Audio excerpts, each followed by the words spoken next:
much? Dad? Yeah, that's good. Now you can do in that 4x4 bed, bud. So what are we doing, guys? Nothing. Putting rock salt, cornstarch. Not rock salt. Not rock salt. Powder. Rock dust. And Right? oyster We use shell. azomite, right? Yes, azomite. And we're using crushed oyster shells. And right? cornstarch? Cornmeal. Cornmeal. And Make it rain.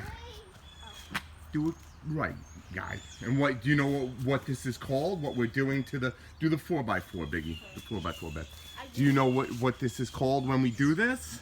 No, ask Dad. It's called amending the soil, right? And what the rock dust does, right? It's azomite stands for what? Do we remember? No. Daddy's told you a couple of times, but But that was like so a year yeah, ago. exactly. It was a while ago.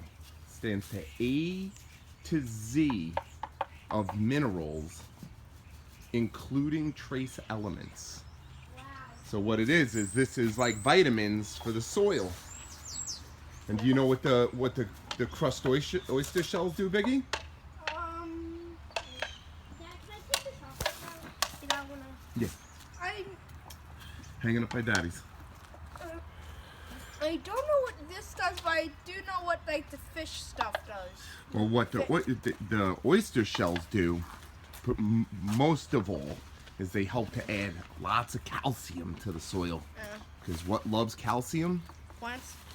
What kind of plants? You remember what we're gonna plant And next I year? love oysters. What? plants? Tomatoes.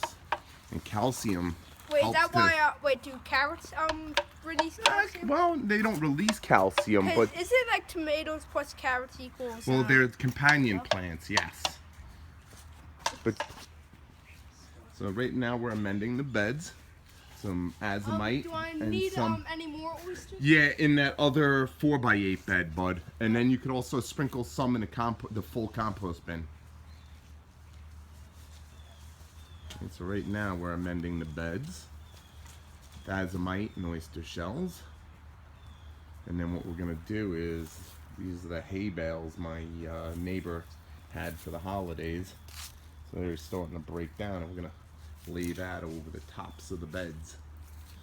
And so hopefully over the next couple of months they'll break down a little bit more, and we'll work them into the soil and just leave it. And it help with aeration and. What's up, bud? Talk to me. Just spread a little bit more in that bed, Biggie, and that'll be good. And then you could do some in the long narrow bed. We'll do some in this bed.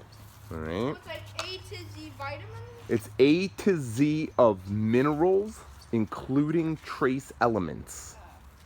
So it's all sorts of minerals and also other like trace A to Z of of minerals, including trace elements. yeah. That's why it's azomite. That might take me a bit. Yeah, it will.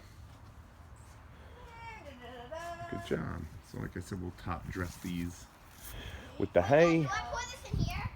Sure can, bud. Yup. Including trace elements. You guys are doing a good job. All right, compost. That's it. Do I put this in there? Nah, you just do that. Yeah, you could throw a little bit in that compost. That's fine. Can't hurt. Yeah. It only does good. And that's it, folks. That's pretty much all we use here. You know, once we start planting, everything's organic, buddy. And I mean, you see the soil. You see it. That's some pretty dark, That's all. good stuff right there. And it's Dad, some good stuff. So, and then what else?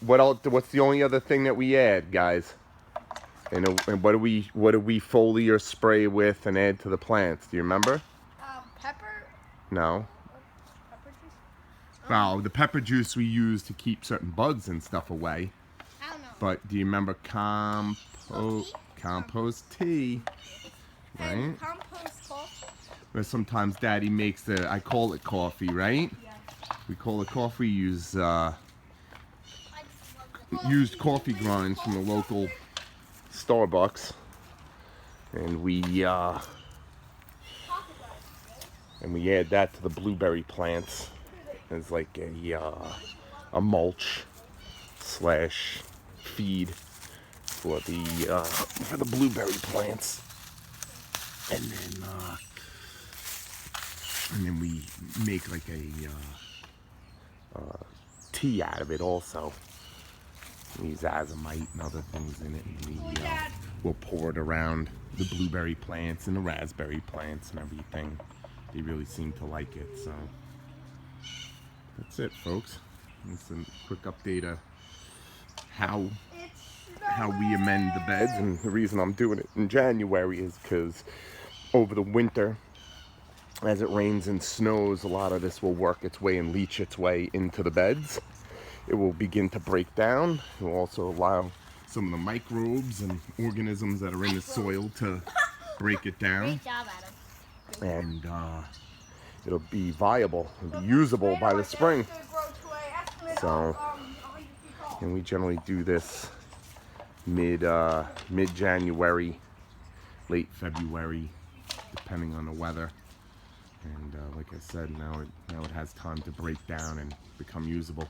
Hey, Mr. Acrobat, you remember what just happened 10 minutes ago, right?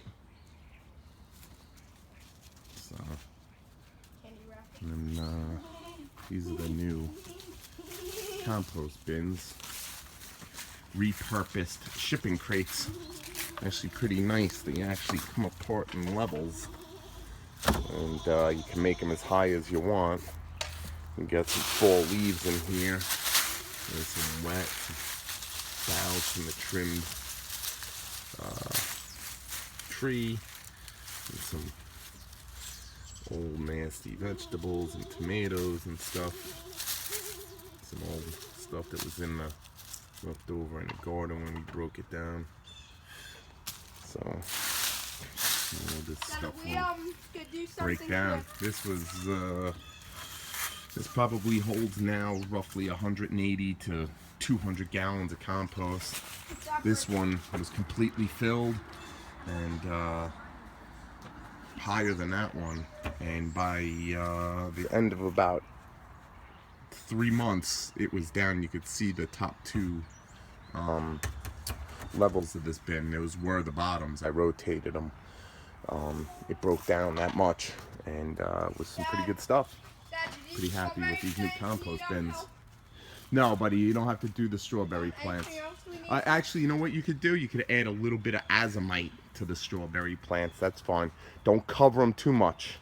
Just a little sprinkling. You could add a little bit. Don't worry. You could both add azomite. You guys could add a little bit more of the azomite to these beds too. Alright? But that's good on the whatchamacallit, honey. The crushed oyster shell, okay? Yeah. You don't want too much of that. This bed? Can change the pH drastically, so. Well, What do you got? You got a little mixture there of, that's good. pH is the chemical makeup of, part of the chemical makeup of your soil. pH is if your soil is acidic or if it's alkaline, and a lot of your annual garden plants like it on the acidy side. What about the perennials? Depends on the perennial, depends on the plant. Some of those like some of them, you know, like a really acidic, you know, and then some. Why is it so soft? It feels like a gel. Like your blueberries like it really acidic. They like it in the high 4s to mid 5s, you know, maybe 6, you know. An early 6. Like a very low 6. 6.1. Yeah, they really like a 5.6, you know, on the pH.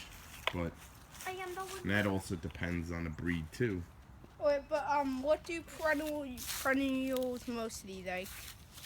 Most plants, I have to say, for the most part, like it more on the acidic side, Dad, look.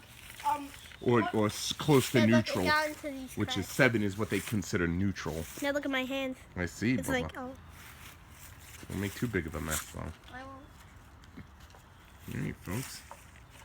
We're gonna get to cracking here, and we'll talk to you guys soon.